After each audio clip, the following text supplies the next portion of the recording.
রাজ্যের প্রাক্তন deputy speaker Ashis বন্দ্যোপাধ্যায়ের ঝুলন্ত দেহ উদ্ধার।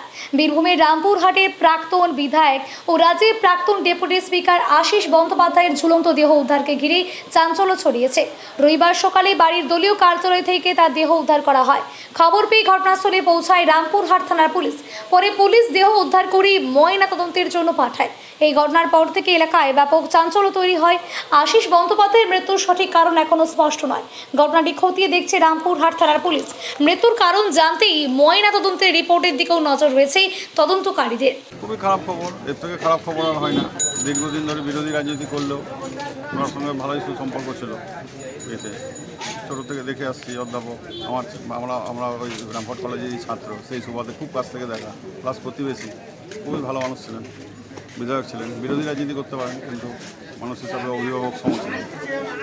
বলছেন যে এই ধরনের ডিসিশন উনি নিলেন, বুঝতে পারছি না, আমরা এখনও মানে ঘোর কাটিয়ে উঠতে পারছি না, দুশ্চিন্তার ঘোর। মানে এখনও শোকের আবহ কাটিয়ে উঠতে পারছি না যে কারণ অনুসন্ধানে যাবো, সেরকম মানসিক পরিস্থিতি নাই আমাদের কারোরই।